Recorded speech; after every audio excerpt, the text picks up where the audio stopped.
Greetings, everyone, and welcome to Back to Ashes. My name is Phoenix. I'd like to take a moment and acknowledge the elite members of the channel. Thank you all for your continued and dedicated support. You have my deepest gratitude. For all things Back to Ashes, make sure you're checking the posts on the main channel, for that is where I leave all announcements dedicated to Back to Ashes.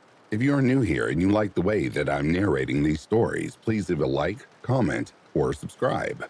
It really does help me out and also remind you of every time I upload a video. In the description below, you can also buy me a coffee as a special thank you. Without further ado, it is time to go back to ashes, for once we arise from the ashes, we are a bigger, brighter, stronger, and a happier person every day. Sit back, relax, kick back, grab a snack or tuck in and get warm, and prepare for your dose of vocal melatonin entitled True Middle of Nowhere Stories. Right after this intro, there will be an ad. I'll read the first story, there will be an ad, and after that, there will be no more ads within this video. Disclaimer, this video is for educational and entertainment purposes.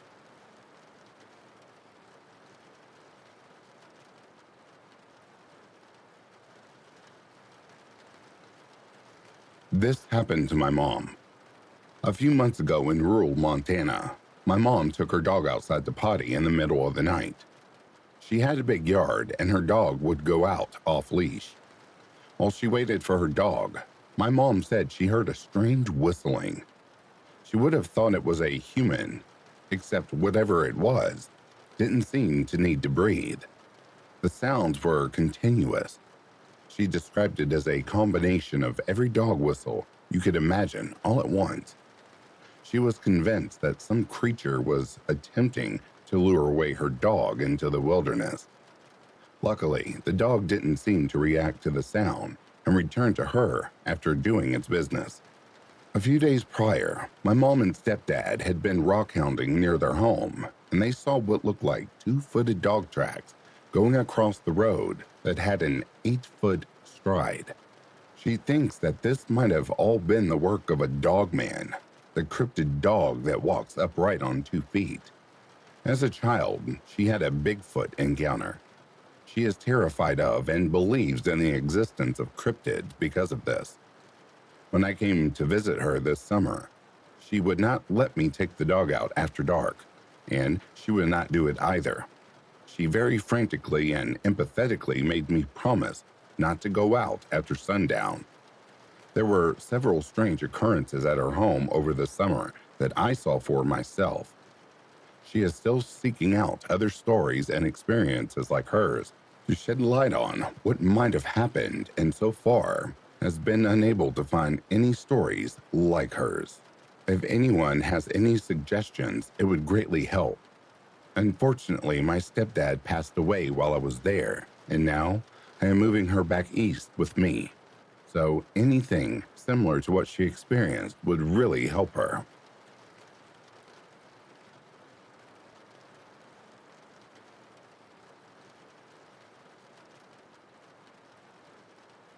I had an unexplainable incident happen to me while hunting several years back. This is certainly not your typical hunting story. I was new to the area and drew my first antelope tag in an area known as the Red Desert, and I specifically scouted a remote location known as Bison Basin to hunt in. This area is probably one of the most remote areas in the lower 48 and a great area for antelope hunting. But all that is out there is some oil and gas production and uranium mining ops. Long story short, I shot an antelope about 150 yards away from me and 200 yards from my truck. I walked out to where it dropped and filled out and attached my tag. That is when I looked up and noticed off in the distance on the horizon a bright light moving quickly, but it was hard to gauge the speed because it was probably a good 10 miles off in the distance. You can see for miles in all directions out there, as it was in the middle of nowhere. One thing to note is that time and distance intervals are very important to the story. With antelope meat, it is important to get the animal cooled off as quickly as possible, or else the meat can taste kind of funky. So I was in a rush to get the animal field dressed and back to my truck so I could pack the body cavity with ice. That being said, I tagged the buck, looked up and saw the light on the horizon, thinking nothing of it, and I quickly went back to work field dressing. In a matter of 30 to 45 seconds, I had opened the body cavity and removed the guts, and this is when I glanced up and noticed, about a mile away or less, that the light that I had seen in the distance was approaching me with incredible speed. So in that 30 to 45 seconds, that light had covered a distance of what I estimate to have been 9 miles, and it was approaching me at the speed. I couldn't tell what I was looking at, as the light was very bright and flying over the top of the sagebrush and making no sound. As the light got to within 200 yards of me, after observing it for a few seconds, I could make out what it was. It was a rectangular shape of polished metal, about 5 foot high by 2 to 3 foot wide, like a dresser mirror, and it was reflecting the setting sun, which was behind me, back at me. The flying object then dropped down below the sage, and I couldn't see it anymore. Again, it made no sound, but it was close enough to me that I should have heard an engine noise. I was spooked and shook. I wanted to get back to my truck and leave, but I had to take the animal. I bent over and hid below the sagebrush line and quickly finished field dressing and took off running and dragging the antelope back towards my truck. This all took a matter of a minute to a minute and a half before I was completely gassed, so I stopped and looked back to see if the light was anywhere to be seen, and I could now see the light blasting off in the opposite direction. Again, back 8 to 9 miles going towards the horizon, moving faster than anything could possibly travel over that terrain. It was still reflecting the setting sun back at me. It eventually disappeared over the horizon after a couple of seconds, and I finished dragging the animal to the truck and got the hell out of there. I don't know what I saw, but I know it was not a drone, SXS, or any kind of low-flying plane. I would have heard engine noises, and that terrain could not be covered at that speed by any kind of wheeled vehicle. I even went as far as to ask Fish and Game and the uranium miners if they ever operated any kind of drones that could perform like that, and they said no. But I know it wasn't a drone. I've never been back to that area since.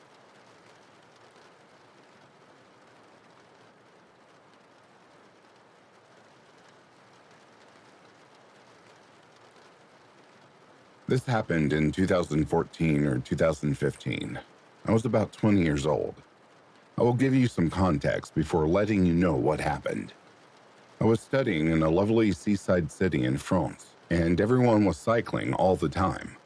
Cycling to school, to work, to parties, etc. It was a very safe place, full of tourists and students. I lived and studied in the city between 2012 and 2015. Up until the events I am going to mention, I never ever felt unsafe, and I didn't hear anything from my friends either. In December of 2014, my boyfriend took me to his engineering school's Christmas party. We were a large group of friends and mingled a lot. One of the guys from the group, whom I didn't know personally, left the party without anyone noticing. A month later, he was found dead in the harbor, and the police never figured out what had happened. I went online to check if there was any news, and it's still a cold case. I didn't know him, but I think about it all the time. Was it because he was alone? Did he fall, or did someone push him? Why didn't anyone care to walk home with him? Needless to say, the city started to feel a whole lot less safe. But at 20 years old, I didn't have the same understanding of such things as I do now as a 30-year-old. My life carried on. A couple of months passed, and it was the beginning of 2015. A friend was assaulted badly while cycling back home after a party. He was found in critical condition, his body lying halfway on the road and halfway on the sidewalk. His head had been smashed on the sidewalk step, and his jaw was completely shattered. He was a big guy in every sense possible, not the sort of guy you could just push around easily. When he was recovering in the hospital, he couldn't make any sense of what had happened. He had no idea why he was attacked on his bike. The police didn't find the suspect or suspects. Two students my age, in the same friend circles, were brutally assaulted for no reason. I still cycled everywhere because I had no other choice. I lived 8 kilometers away from my school, and I didn't have any other means of transportation.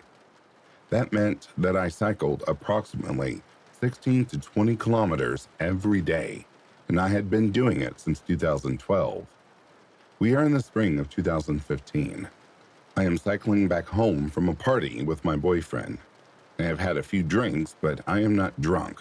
I am just really tired. My boyfriend is annoying me because he is not waiting for me, and the distance between us keeps getting bigger. Suddenly, someone jumps on me. He appears from nowhere and kicks my bike to the ground. I have been cycling so much. I am so used to the bike. I let it fall between my legs, but I do not fall. I resist and stand up. It's a man. I reach for my bike, which is now on the ground, with my left hand. I'm trying to get a hold of the handlebars. He kicks me, then my hand. He kicks me again and again, but I am already holding the handlebars. It hurts, but I'm lifting the bike. He says something, and I don't hear it. I see my boyfriend looking at me. He's a bit far away, but he stopped cycling. He's going to help me. The man will see I'm not alone. I'm still standing and lifting my bike. It's been maybe 2 or 3 seconds since the man jumped on me. My boyfriend is looking at me, and then he turns his back. My heart drops. He starts pedaling away. It's the dead of night, and there's no one else. I'm all alone in the middle of nowhere here. The man keeps kicking. He wants me to let go. My hand looks blue, but my grip is strong. I think about the other 2 students. They give me strength. I think about my boyfriend. The sight of him cycling away fills me with pure rage. I'll use this rage. The man is holding some kind of glass in his hand. I grab it with my free hand and smash it into his face. I'm doing it. I'm furious. I'm getting the bike up. Surely the glass had alcohol in it, because it burns his eyes. I have a split second to launch myself and start pedaling away. He can't reach my hand anymore, so he kicks my bike one more time. I stand strong on the pedals. He tries to chase me, but I am faster. I pedal until I can no longer breathe. I pedal until I feel numb. That night, I know I escaped something terrible. Due to the stress, I couldn't describe the man. I'll never know for sure if my experience was linked to the other attacks. However, we were all walking and cycling on the same route. 10 years later, I can remember the look on my boyfriend's face when he turned his back on me. I will never ever forget that night that I almost died.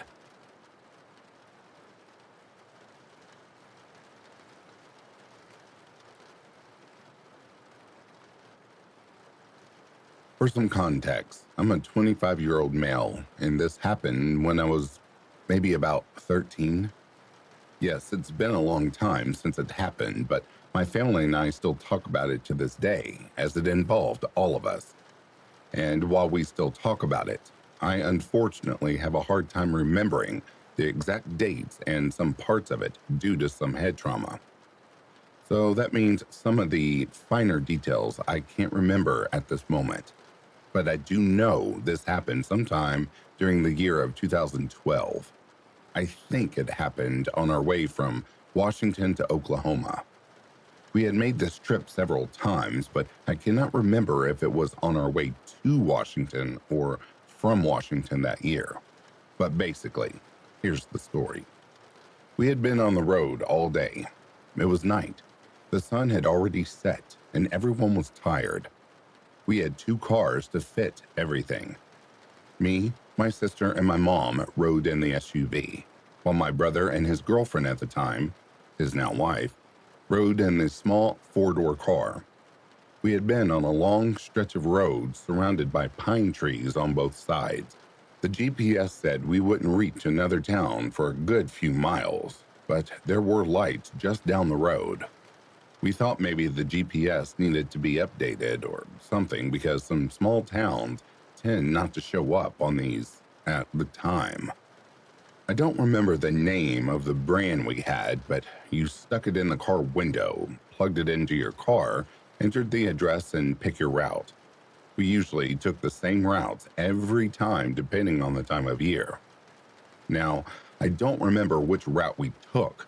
It could have been during the summer or fall, but I could be wrong. But we knew the routes by this point, and we didn't expect this town. We came closer, and my brother called my mom, and the conversation went something along the lines of saying he was getting tired and his girlfriend was already asleep, so she couldn't drive. My mom agreed that she may be too tired for once and needed to pull over to find a hotel in this town. He said all right, and he slowed to get behind us so he could follow us to pull over. At this point, everything seemed fine and nothing was out of the ordinary.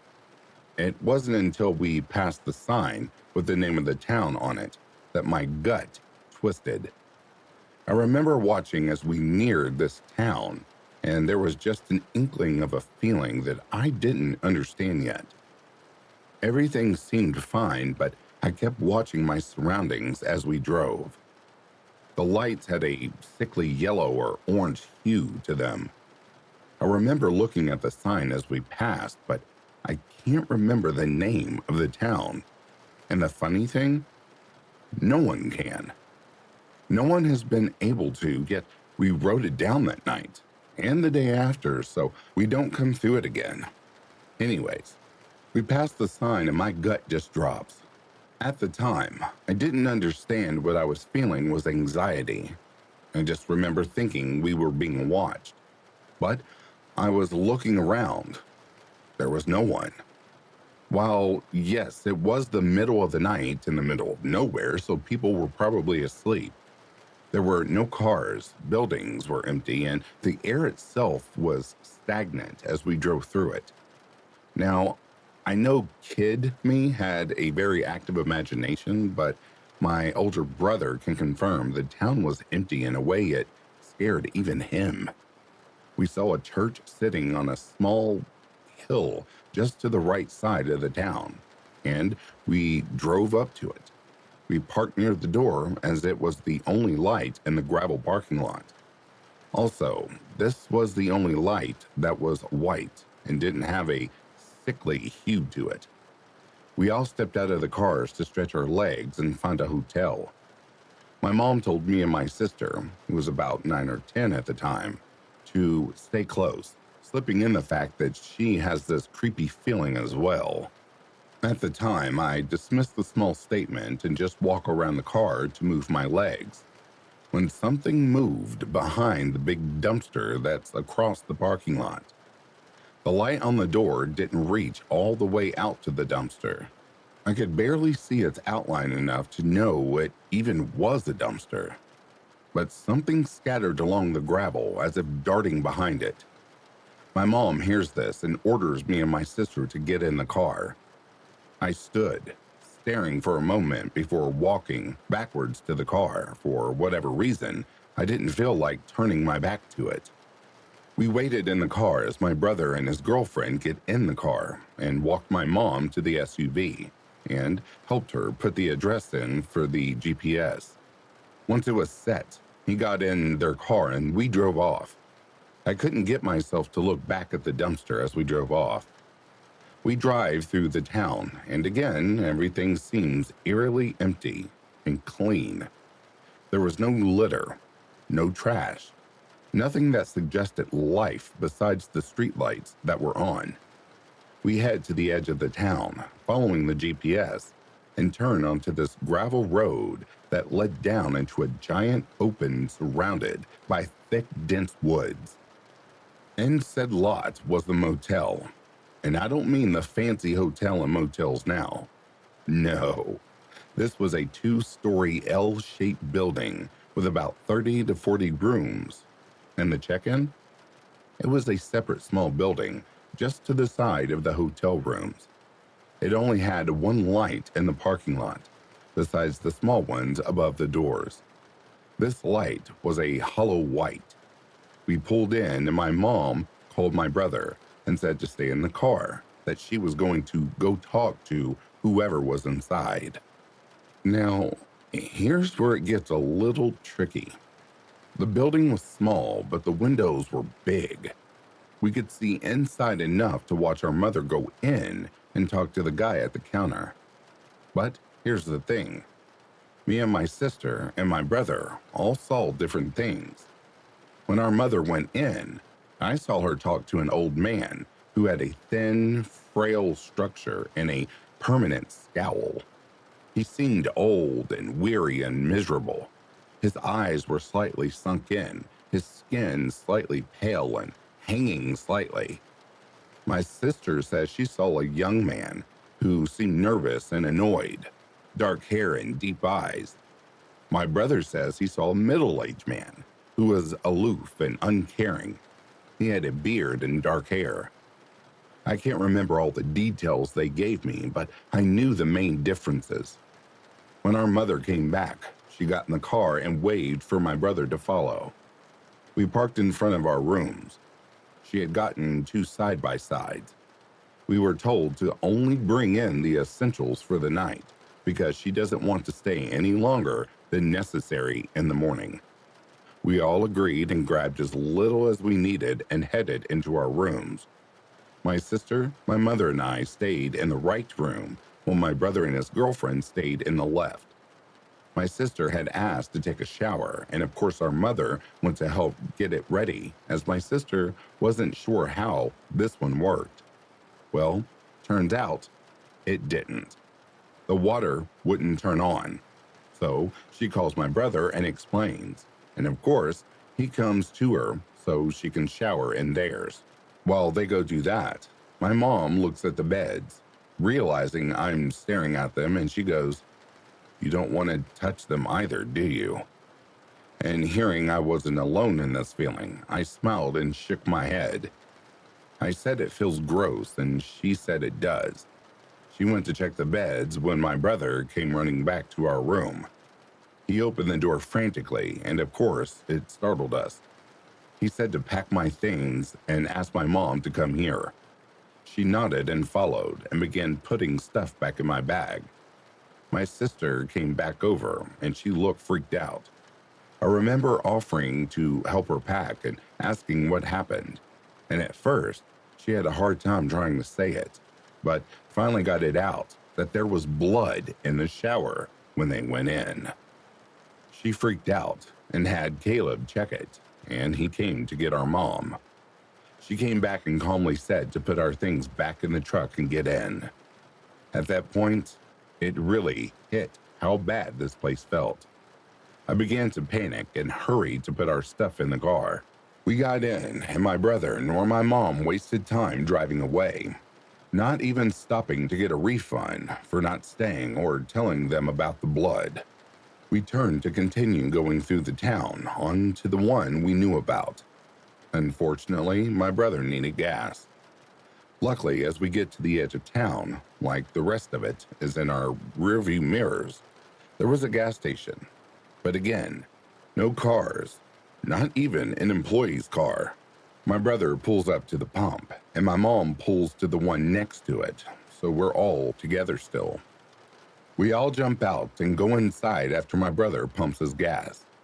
At this point, we're all awake, so we grab a drink and a snack and pay for gas. That goes fine until we go back outside. We're all heading back to the cars. My brother's girlfriend was in the car already, and I was walking next to him. I don't remember what we were talking about, but we were laughing some to kind of ease the tension. Well, I'm standing next to him as he's putting the thing back to the pump, and something moves across the parking lot. Both of our heads shoot up, and we're staring at a shed in the back corner and tall, intimidating trees behind it. All of a sudden, two figures dart and run behind the shed. My brother slowly closes his gas tank without taking his eyes off the shed, and he says to get into the car. As soon as he says it, three pairs of glowing yellow amber eyes were staring back at us from behind the shed, yet taller than it. My brother yells for us to get in the car and leave. He books to the front seat of his car as I jump in our truck, and he speeds off. My mom follows after him. My mom is asking what happened because she didn't see that part, but luckily my sister had seen it too. We began telling her about what happened, and she called my brother. He told her the Sam's thing, and she said that we'll never come through here again. After this, we drove to the next town and found a Holiday Inn and went there. We spent the next hour, I think, just kind of talking about what happened until we all were calmed down enough to sleep. The next day, I remember us trying to look up the town we had gone through the night before, but we couldn't find anything. We thought maybe it just wasn't a well-known town, so we got older maps and even asked people that worked there about the town a few miles away, and no one knew anything about it. Even said there wasn't a town that way for miles. Since then, it's had us all dumbfounded about it. Now, there's one point in trying to find it when we can't remember the name of it. But it's all a deep-rooted enough memory that we all think about it. It's not often, but it's like something we can't forget, no matter how hard we try.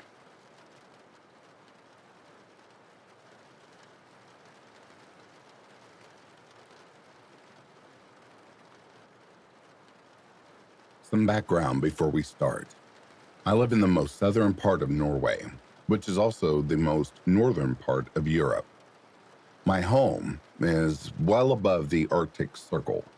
This means, for those of you unaware, that we have the very short summers where the sun never sets and very long winters where the sun never rises. Those long and cold months of darkness in the end and beginning of the year have made us into a understandably superstitious kind. There were many tales meant to safeguard us safe growing up. You have Stallo, the mountain troll, who steals children who wander too far away from their home. You have Myling, who you will not see but you can hear it stalk you, letting out the cries of a baby. And the Nuck, who lies in waiting beneath the surface of lakes and rivers, waiting to drown any unsuspecting swimmers. My story begins when I was 16 years old. I had just gotten my hunting license, and my father had even bought me a shotgun for my birthday. This was big for me, as I had always followed my father on hunting trips as a child, but never had I actually shot grouse myself.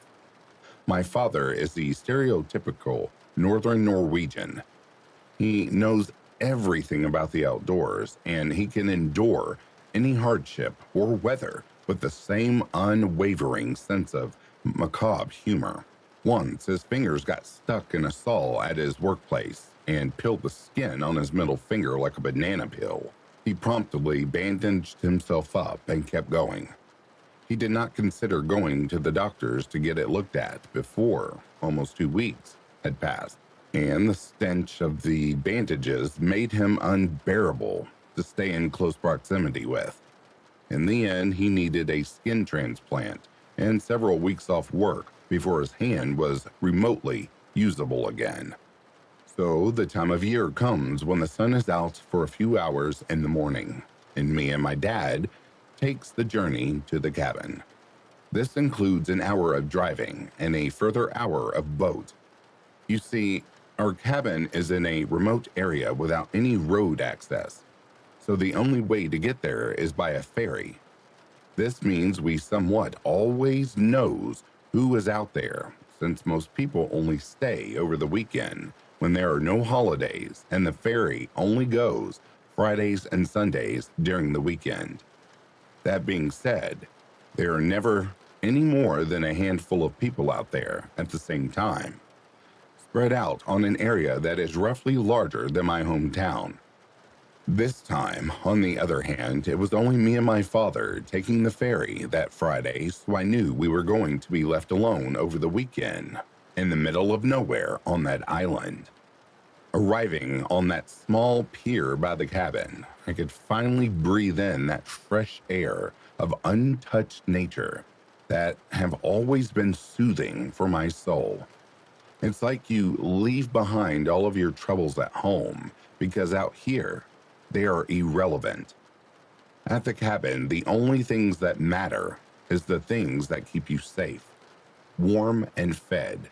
We then dug out our snowmobile that was parked near the pier and drove the short trip over to the cabin. That night, we mostly spent preparing noose traps and lunch for the next day. My father told old stories of when he went hunting back in the days and such, and we shared in a ceremonial hunter shot of single malt whiskey. I slept well that night, as I normally do when the peace and quiet of the cabin comes over me. We got out of the cabin late the following morning, due to us just enjoying the calming of a morning with no obligations. That would turn out to be a mistake, however. You see, the key point is to be out early so you can utilize the sunlight as much as possible. We knew this, but sometimes you just want to sit down and eat a lazy breakfast and watch morning TV. When we had arrived at the Levu, imagine a winter version of teepee, that we had set up that summer next to the lake, which was now frozen, of course, my father decided that we would take it easy that day and get the Levu warmed up, so that when I returned from the mountain, there would be warm food and drink waiting for me. I had previously spent a lot of time by myself around the area, so walking around the mountain alone never bothered me, and still does not to this day. So I started walking up the mountain overlooking the lake. It was difficult due to the heavy snow and me not bringing my skis. Instead, I opted for using an old pair of snowshoes that was hanging in the cabin. This resulted in me using way more time than needed to get up to where I could find some grouse I might shoot, as I knew from previous experiences that this was an area they would be in. After a lot of effort, I made it up, and the area, despite being full of tracks and feces, it was abandoned. You see, it had snowed that night and part of morning, so the tracks must have been somewhat fresh, yet I could not hear or see anything. So I stalked the forest upon the mountain for an hour without any traces of life. That is probably when I noticed the silence. It's like what people with similar experiences say. There is always this deafening silence that preludes something bad, like all the animals know to get out of there. I remember for the first time since childhood that I felt uneasy about being alone up there. But, of course, I was not about to go empty-handed back to my father, so I continued. As I was walking around, listening intently to any sound that might give away any other form of life, I remember being amazed at how loud my footsteps were. At this point, I was a tall yet skinny boy, around 150 pounds. Even though I walked as slow and controlled as humanly possible, the uneasy feeling creeping closer and closer to the point where I decided to take a quick snack break and regain my previously calm state of mind. As I walked back to the clearing overlooking the lake, my footsteps seemed to almost lighten, and I felt more relaxed and at ease again. I sat down on a rock and ate a bar of chocolate I had brought, and enjoyed the sun on my face, ridiculing myself for being spooked of what essentially was nothing. That's when I heard the footsteps, coming from the direction I had just been in. loud and heavy footsteps of a grown man. I know this because, as anyone can tell you, the sound of a biped walking on 2 feet is quite distinct from four-legged creatures, such as a moose or bear, especially in heavy snow. I tried calling out because I immediately thought it was my father who had a change of heart, yet there was no reply. I sat on that rock, watching the direction of the footsteps as they grew louder and louder. Several times I called out, and yet I received no reply. Feeling uneasy again, I decided to take my phone and try to call my father. There on my phone, I had an unread message from my father delivered 3 minutes ago. Coffee and lunch is ready. Simultaneously, the footsteps were somehow getting louder and louder, and I knew whatever was at the other end was not my father. This, and knowing that we were supposed to be the only two in a radius of many, many kilometers, made me instantly jump up. I grabbed my shotgun and noped out of there as soon as I had tightened my snowshoes. As I was making my way at all heights, I could hear whatever was stalking me pick up the pace, and I realized that the sound of my own footsteps and whatever it was that was after me was almost synchronized to the point that there was only a slight difference in when our feet hit the ground. I realized since then that whatever it was had followed me since I had entered the forest on the mountain, and was the cause of why I felt like my footsteps were abnormally loud. I remember trying my best to run in hip-deep snow, not caring that the thick layer of branches hit my cold face, leaving red marks all over. It came to the point where I could hear the extra pair of footprints, no more than maybe 5 meters behind me. Yet, when I turned around, there was nothing. I pushed all I had, and when I finally managed to reach the frozen lake on the other side from the lavoo, the extra pair of footsteps just stopped. Exhausted by the kilometer-plus run in high snow, I made my way to the lavoo. My father seemed almost amused by how tired I seemed. He handed me a hot cup of coffee and asked if I saw anything. I didn't know what to say and was honestly embarrassed by what had occurred. So I said only that I had spotted many tracks, yet no birds. However, in later years, I have asked him about this and other strange occurrences around the area, and the answer has always been roughly the same. Don't worry about it, and don't ask about it. Some things are better ignored.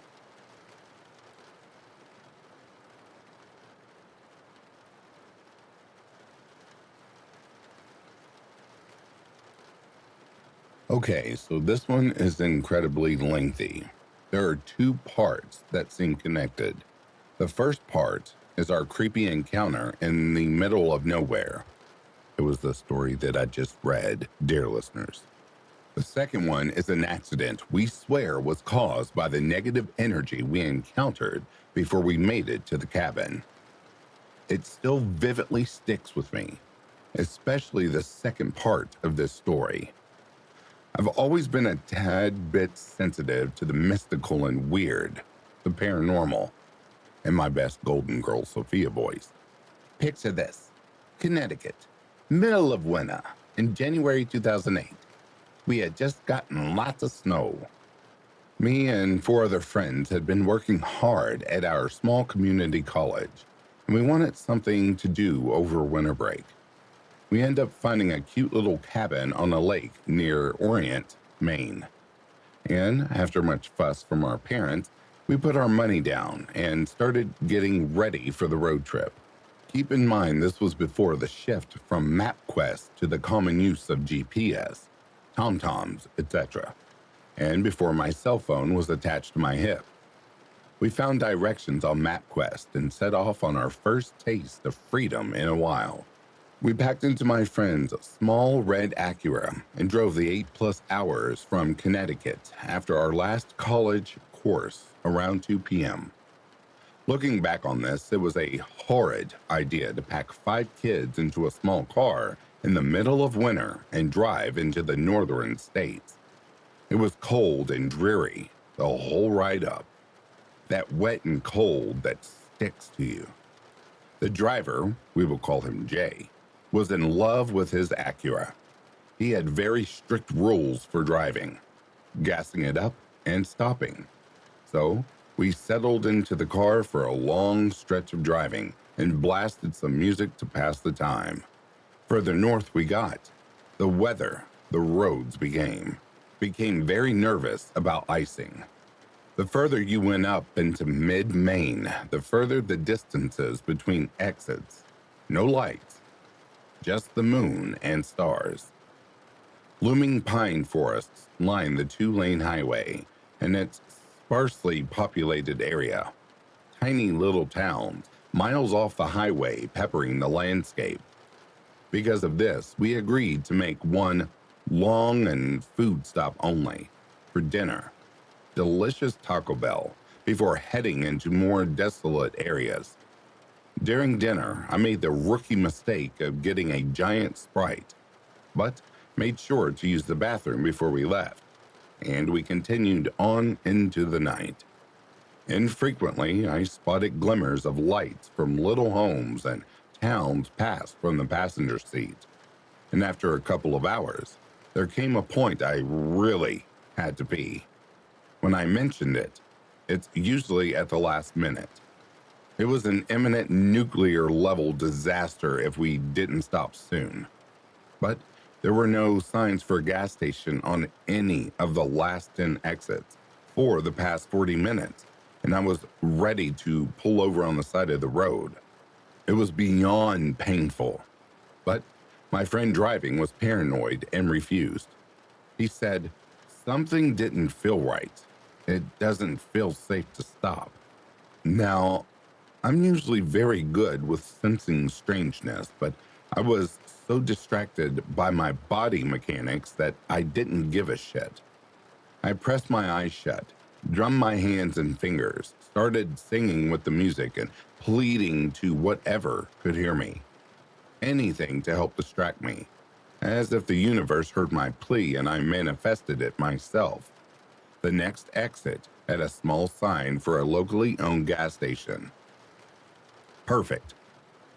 After a little protest, I let Jay know his car would soon be baptized in my urine, and we pulled off and drove another 10 damned minutes until we pulled up to this tiny, I'm talking 500 square foot max, dimly lit and decrepit gas station. Nothing surrounded us for miles. We're talking the middle of nowhere here. There was a large paved area that surrounded the small building, seemingly to make it easier for larger trucks with smaller trailers to pull around the back. A dumpster set in the back left by the trees. No lights in the parking lot, just light from the sliver of the waxing moon. Inside the shop were 2 green fluorescent lights, but they barely reached the 2 old pumps outside. It seemed like the darkness was encroaching on the sickly-looking gas station, ready to swallow it. The moonlight didn't seem to touch it. The creepy feeling we had all started to talk about was growing stronger. We chalked it up to unfamiliar territory and the fact that it was in the dead of winter, in the middle of the night, in the middle of nowhere.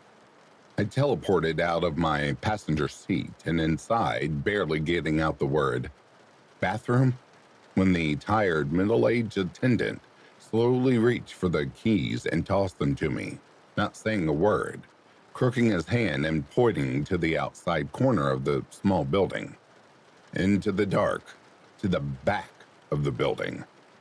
My stomach got that quick anxiety pang. I strongly remember having such an uneasy feeling about going back there. As I ran back out the door, I demanded everyone come back and stand outside to wait for me, for safety and for company. My boyfriend obliged, and the others, understandably, stayed in the car. I rounded the corner and I did a brief double take as I saw someone standing by the dumpster, just a dark figure. The moonlight reflected off their dark short hair and what looked to be a fur-lined coat. The urge to pee was too strong for me to care about it in the moment, and I felt reassured hearing my boyfriend's footsteps behind me. I struggled to unlock the door, and as I made it inside, fumbled for a switch. Much to my delight, I discovered that there was no lighting as I started to relieve myself. Fantastic. I called through the beat-up metal door for something, anything to light up this closet of a bathroom. I had left my phone in the car cup holder. I hear a small shuffling sound and my imagination was running wild. Bugs crawling around the walls, bumping into spent toilet paper, a person standing in the corner. My boyfriend at the time thankfully had a flashlight. He was in the military and always came prepared. I didn't lock it, so he poked it through the crack in the door. My eyes had adjusted to the darkness at this point.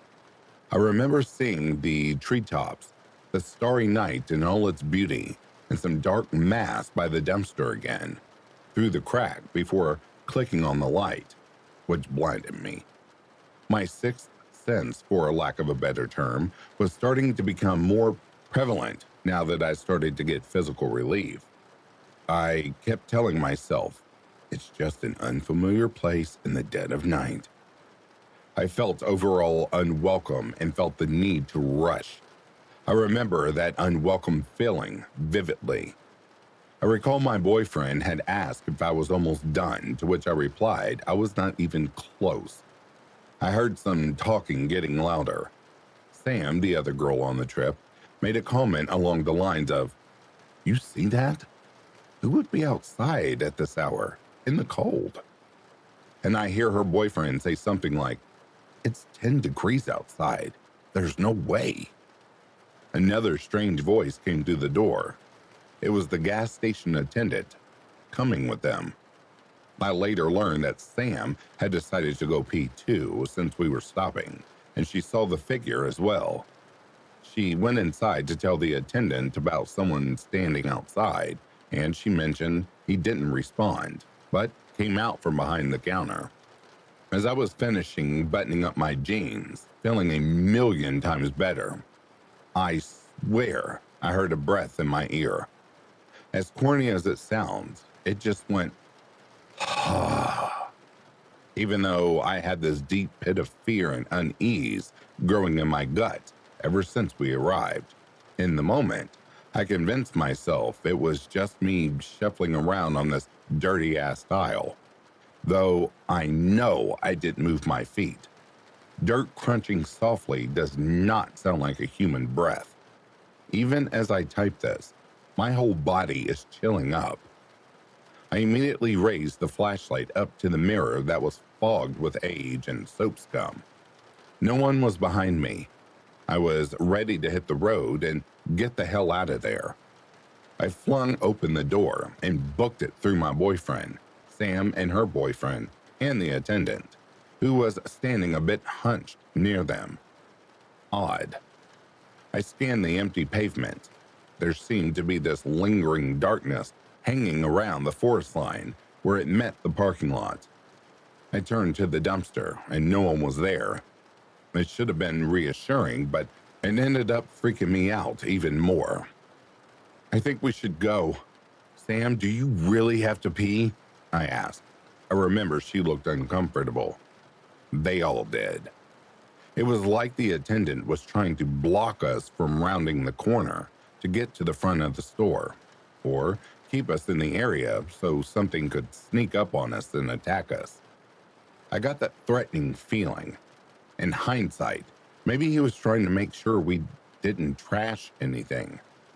I heard Jay start up the Acura and gave the attendant a wide berth. He wasn't saying anything, wasn't looking at us. I swear the darkness that seemed to be devouring the light from the shop earlier was emanating off of or around him. You know when you can just tell somebody who has bad intentions? Everything screamed in me it was time to go. Sam and everyone picked up on the hint and rushed to the pumps, piling into the car as fast as we could and pulling out. We laughed about it once we were 20 miles away, down one of the main freeways. We made it to the cabin and enjoyed our first night there. The second part of this story was the next day. We had brought some snacks and cereal, but after messing about, enjoying the frozen lake and watching movies all day, we quickly realized we needed more sustenance and had asked one of the neighboring cabins if there was a town around where we could get supplies and food. The neighbor told us about a Walmart or some place up Route 1 to Holton. The populated town was almost an hour away. The neighbor said to just drive straight for about 45 minutes and, quote, "You will be downtown before you know it." It was later in the evening. The sun had gone down and we all piled into Jay's Acura again. Me in the front seat, my boyfriend right behind me, Sam and her boyfriend next to him. Jay was super nervous to drive. Temperatures had gone from single digits to the negatives. The wet had turned to ice in some areas. But we made the slow and steady trip up to Holton, got our supplies, and made our way back to the cabin. Halfway there, rounding one of the bends, he saw a person on the road. No distinguishing features, according to him. Jay had started to panic, yet slowed down and turned the car to avoid them, but ended up hitting a patch of black ice. Next thing we know, we are spinning out of control slowly off the road. I remember putting my foot up on the dash and my hand up on the ceiling as we hit a telephone pole with my passenger door. We descended into the snow-covered ditch, mostly unharmed. Discovering later, we were told by Good Samaritans that we were 10 feet from landing into a river. Jay mentioned why he started swerving, to which he was told there was absolutely no one on the road. We were incredibly lucky, and we weren't the only car to slide off the road in the last 24 hours. There was a tan Mazda van about 30 feet to the left of us that had also shared a similar fate the night before. They, however, had landed in the water, but they still survived. Poor Jay was beside himself with heartbreak due to his poor car and the damages. Thankfully, there was a body shop up in Holton that could help. He swears, based on what we were telling him on our car ride up the night before, that something had followed us or attached to us. He was adamant it must have been the person from the gas station, but we didn't see what he saw. Maybe the attendant cursed us. Maybe it was just bad luck. But we were grateful nothing more came out of it. We ended up doing a little seance and prayer that night to try and detach whatever energy seemed to follow us, and had no issues during the remainder of the trip. We aren't friends anymore, but I do have a female attachment that I have had a couple brushes with in the past, and most recently, last year. If you made it this far, thank you for taking the time to listen to one of my many strange experiences over these last few years.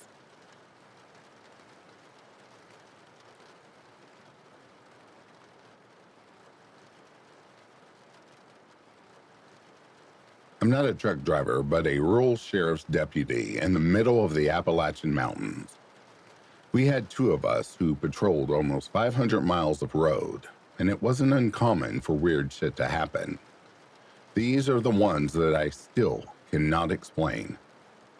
On patrol one night, around 2 a.m., going down a pitch black, meaning no moon, country road.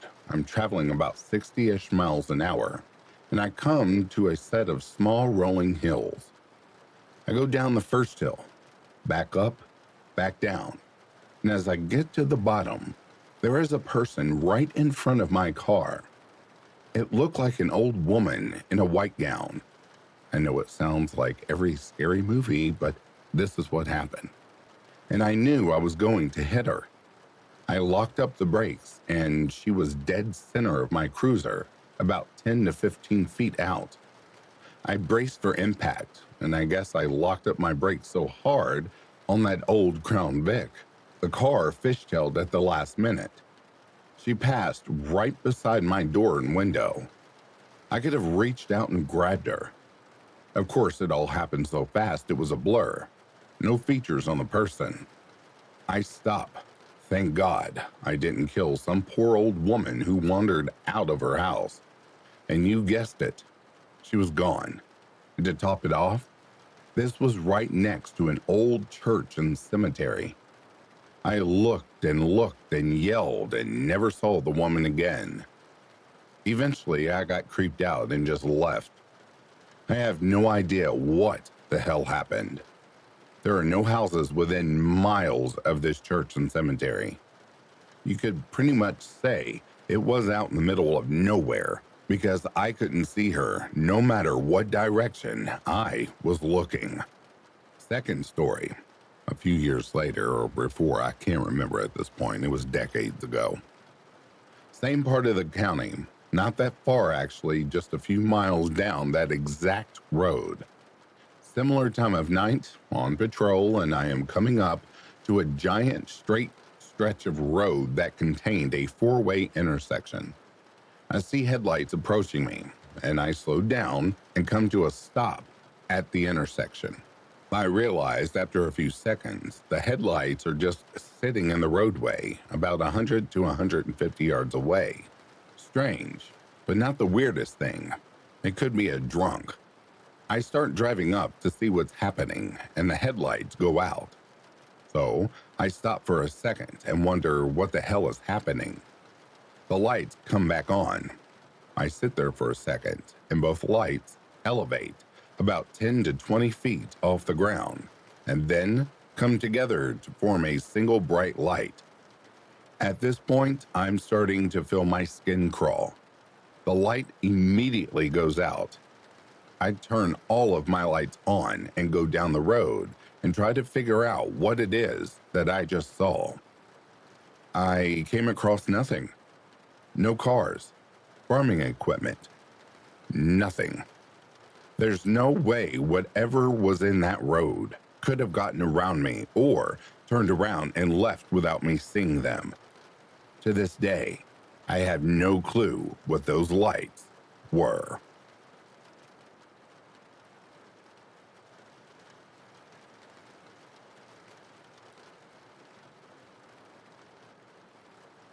And that, dear listeners, brings a close to these true middle-of-nowhere stories.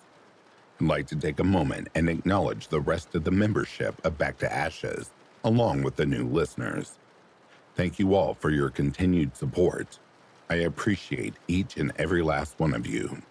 Without you, I don't have a voice. And if I don't have a voice, there would not be a Back to Ashes. Thank you all so much for your continuance and supporting this channel. If you are sleeping, I hope Slumberland is treating you kindly. If you are awake, I hope you've enjoyed these selections. Until next time, please take care of yourselves. I'll be reading to you soon. Have yourself a good morning, a good afternoon, or a good evening. Peace, love, and light to you all.